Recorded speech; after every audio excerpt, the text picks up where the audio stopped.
When you think Pensacola, you think paradise, right? It literally looks like a postcard. We're talking about the most beautiful beaches, salty breeze, and no state income tax. But it's not all roses. So I'm here today to be super honest with you if you're thinking about relocating to Pensacola, to tell you the 10 reasons why you don't want to move here. Where you're going to go, that place is not for me.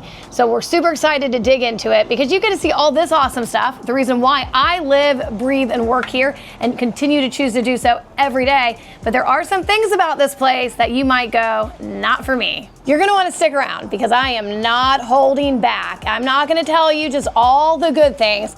We're going to talk about how the weather, that humidity, it can be kind of terrible. It sometimes feels like the inside of someone's mouth. Gross, right? I heard someone say that once and it stuck with me. We're going to talk about the storms and just talk about other things that you have never even thought of about this area that might make it a no-go for you. So you're going to want to stick around to hear that because you don't want to get all the way down here and hear about that one fact and realize that was a wasted flight. We are going to be talking about all different types of things that you never even thought of if you are considering relocating to the Pensacola area. Some of them may be things that you've already thought of a little bit, but if you have a family, you are going to want to stick around for reason number 5 on why not to move to Pensacola. Reason number 1, hurricanes are no joke. Today, we are sitting on a gorgeous spring day where the water is so calm, barely any breeze, it just feels fantastic. But once we really get to August and September and October, we are in the thick of hurricane season. Hurricane season is actually from June 1st until December 1st, but we see the most active activity typically August, September, October. That's when a lot of us are just sitting on pins and needles. Anytime there's a named storm, you're ready to go. You have those extra packs of water, you make sure you have some extra gas around the house, so you're able to evacuate if you need to. One thing I do appreciate about hurricanes though, is we get notice. We get plenty of notice to get out of here, whereas with tornadoes and things like that, if you're coming from the Midwest or areas prone to it, those happen fast. So with hurricanes, we know how to be prepared. We know how to get out of here. We know how to get our house ready.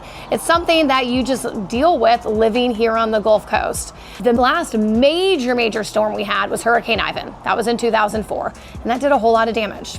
Then in 2020, we had Hurricane Sally. And yes, we did have some damage, but it wasn't incredibly terrible where homes are just desolated and totally gone all over the place. We did lose a bridge, but that wasn't because of the hurricane. It was because of the company building a bridge. They forgot to tie up their barges. So then those floated into the existing bridge, and that's why we didn't have a bridge. It actually didn't have much to do with the hurricane. It was more the lack of preparing for it. So Hurricane Sally in 2020 was the last one, and a lot of people got new roofs out of that. So a lot of the homes will have 2021, 2022 roofs because of Hurricane Sally. So that is a blessing if you're thinking about moving here. A lot of the homes already have newer roofs on them.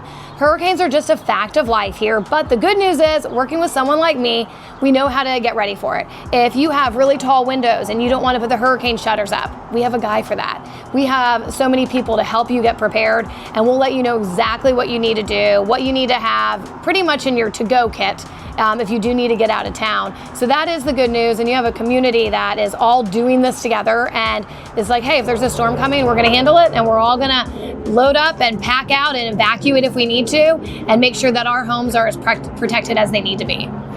Reason number 3, tourist season can be overwhelming. We are so used to having these beaches to ourselves for most of the year.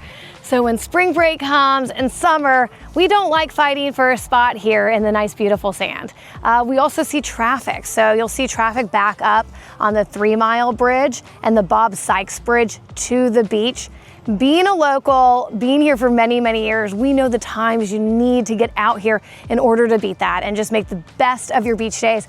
And that's why it's always important to contact us if you're moving here, because we're going to be able to let you know all that and give you the down low inside information about which beaches are more private, where you're not going to see as many tourists, as well as what time you need to be out here, not to sit in traffic for an hour. So those are 2 things you really see.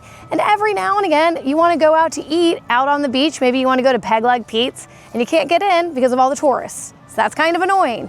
As well as like Grand Marlin, a lot of the popular restaurants, it's really hard to get in during tourism season. However, tons of fantastic restaurants in downtown Pensacola that you can check out anytime and usually get in without an issue. It's really the beach area where we see it, and sometimes it's hard getting a parking spot and just a lot of people. And if sometimes at some of the bars during spring break, it's nothing like crazy spring break, but yeah, it's a little bit more rowdy than normal. But being a local, you just stay away from those areas. Personally, this spring break, I haven't seen anything. Everything's been great. The beaches I go to are more quiet, and I'm not typically hanging out in rowdy bars with my family. Normal restaurants are just fine. It's like any place with a spring break where you might see some rowdy college kids in a bar, but it's nothing to get too concerned about. But if you are like, you know, I want a place where tourists do not visit, then this isn't the place for you. Because we do. People, this beach is so beautiful. It's why you want to move here. It's also why so many people want to visit here. So that is reason number 3 on a reason not to move to Pensacola. Coming up, the next one is going to be the one that you're going to go, didn't know that. If you were thinking of relocating here, you need a job, right? Well, reason number 4 on not to move to Pensacola, this is the one that might surprise you. The job market isn't for everyone. If you're not military, hospitality, healthcare, there's not a ton of high-paying jobs in our area. There's not a lot of Fortune 500 companies, not a lot of tech startups, so you're not finding that as much in our area. But if you're a nurse, if you're a teacher, if you work from home, hey, if you're retired, this area is perfect for you. And there are plenty of other jobs, like I said, in the military, healthcare, aviation, where you can find that, but it's not overflowing like you would find in a really big city. So this next one, super important for families, the schools. If you're relocating here, super important. We have a lot of schools that are A-rated, some of the best in the state, like the one behind me. This is Pensacola Beach Elementary School. Incredible school. And I can go through all the schools that have great reviews, great ratings, just a great reputation overall. And that's why you do need to get in touch with me and my team, because that is something we know off the top of our head that we can share with you. But there are plenty of schools that are a little hit or miss, where they're still trying to figure things out as far as the education.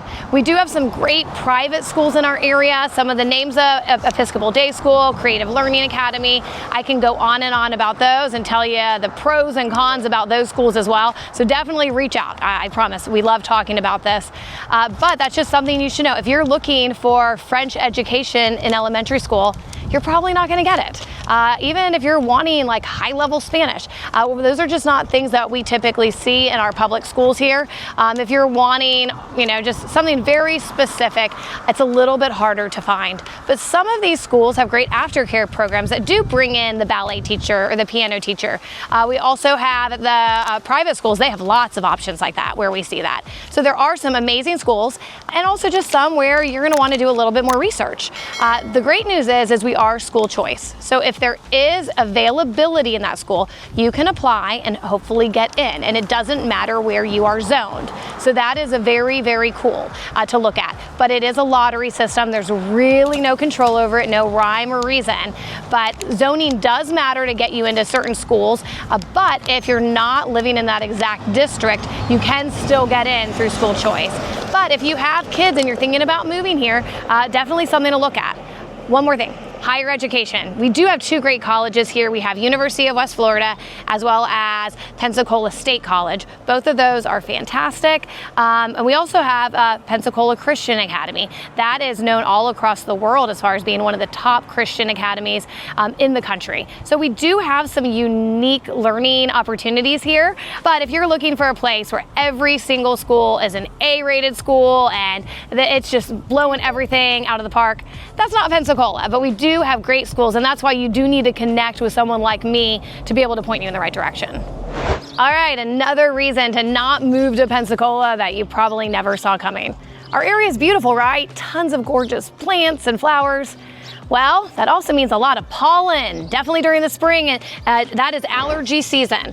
I just recently got my car cleaned, and you can already see a ton of pollen on my finger. It's gonna cover everything. It's gonna cover your car, your house, even your eyelashes. A lot of pollen here, and if you're prone to allergies, you might not like it too much. My husband, during the springtime, his nose is just constantly running and he's sniffling, not liking it, so he's having to take Benadryl, whatever else he needs to put that at bay. I'm not real prone to allergies, so I don't have that, and a lot of my friends don't either.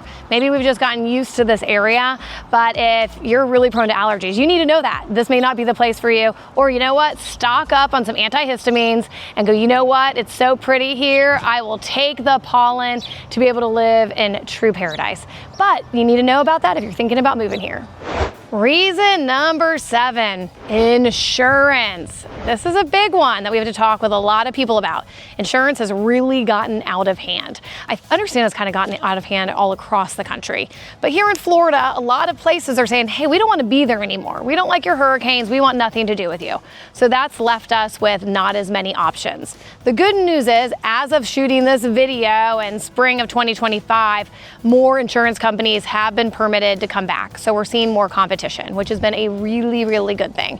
But insurance can be high. We have your normal homeowner's insurance and then wind on top of that. And then if you're in a flood zone, you also have your flood insurance. So it's something to think about, but like we like to do with people, it's really about your payment. So if you want to be here, we ask you, where do you feel comfortable with your payment? And then we find a home that is going to fit that, insurance included. So we are able to find this for people all day, every day, where it really isn't that big of a deal. But if you're coming from somewhere where insurance is only like $1,000 a year and you have an older home, here you might be a little shocked. Insurance might be $3,000 a year or $4,000 a year, just depending. And it's really hard to know what home might be a low insurance home versus another one where it's like, man, that's a crazy town. And that's why it's important to talk to somebody like us. We know that. We know it all day, every day. We get quotes. I probably get 10 quotes a day on different properties. So just by looking at them, I can know that one, that's going to be pricey, or hey, that one's nothing to worry about. So it's important to know that as you are really considering relocating here. Okay, reason number 8, public transportation. Seriously? Like, what public transportation? We're not really known for that. Unfortunately, there's just not a ton of options here. So out on Pensacola Beach, there is a trolley that operates between Memorial Day and Labor Day, and it's kind of just hit and miss on when it comes. There is a schedule and there is an app, but it rarely follows that. In town, we do have city buses, same sort of thing. They're just not that efficient. This really is a car city. If you have just one car as a family and you're having to share the car to get to work, that's gonna be a pain in the butt, I'll be honest with you, because there aren't a ton of options, there aren't a ton of stops. We don't have any sort of subway system. So there are a few things like that that are really annoying if you're seeking public transportation. However, though, on a perk side of that, a transportation source, our airport is fantastic. It's one terminal, you can get there, honestly, just right before the flight leaves. Zip through TSA, and that is super, super nice. And a lot of people talk about how having an easy airport is so awesome living here. But if you're seeking a place that has great public transportation, Pensacola just isn't it. If you're looking for a big city, we're talking about major league football teams, basketball teams, things like that, you're not going to find that in Pensacola. We're not a big city. It's something we actually pride ourselves on. We do have a ton to do for the size of the city that we are. But if you're looking for, major, events coming in, major concerts, you won't find Taylor Swift coming to Pensacola, at least not yet. We don't get those types of things, but we do have our beautiful beach. We have tons of outdoor things to do, tons and tons of festivals, and just a lot of fun, and actually a ton of culture for a city this small. We have the ballet, we have the opera, we have the little theater, we have the symphony. Tons of great things like that, which is amazing for a small town to have. I like to tell my husband, it's, kind of like you can be a big fish in a small pond here. You get to know everyone. You have the community feel. It really is a special place because of that. But if you are seeking a big city with flights that can get direct flights that get you, overseas, that sort of thing, we're not going to really be for you. We do have a lot of great direct flights, and we are an international airport, but you're probably going to have to make a pit stop in Atlanta or in Houston to get most places. Getting to Vegas, that's going to, you're going to have to stop somewhere. So if you're seeking a New York City, Chicago type vibe, you won't find it here, but I have a feeling that's probably why you are considering Pensacola, is because we don't have those big city vibes. You have the small city, you have the world's most beautiful beach, one of the best downtowns in the world. It's just an amazing place to live. Reason number 10, It's not a secret anymore. It used to be, and we loved it when we were just this quiet little beach. But now Pensacola has definitely been found. We have won so many awards, some of the best beaches in the world, best downtown, best baseball stadium. So we're not a secret anymore. So if you're wanting a place where you're like, I have a place that's still a secret that no one else knows about, that's not us. That being said though, we're not in Miami, we're not in Orlando. We still are quiet and our cost of living is still one of the lowest in Florida. So this really is a place with a lot of bang for its buck. And if you are thinking about making a move here, we can go through all the reasons to see whether that is a good fit for you or not. And seriously, call the number on your screen because my team, we love talking about our area. It's our favorite thing to talk about. But if you're wanting a hole in the wall, quiet little undiscovered beach town, unfortunately, Pensacola is not that anymore. You made it this far. That must mean you're still interested in Pensacola. Like I promised, I'm gonna be super honest with you about everything about Pensacola. And if you're seriously considering a move, give me a call today. Give my team a call. We'd love to let you know the good, the bad, and the humidity of this area so you can make a decision on whether it's right for you. We love talking about how much we love this place and also letting you know some things people don't really love about this place. We have had so much fun talking about all this today. We can't wait to hang out with you again. Remember to hit like, subscribe, all the fun things, and we'll see you next time.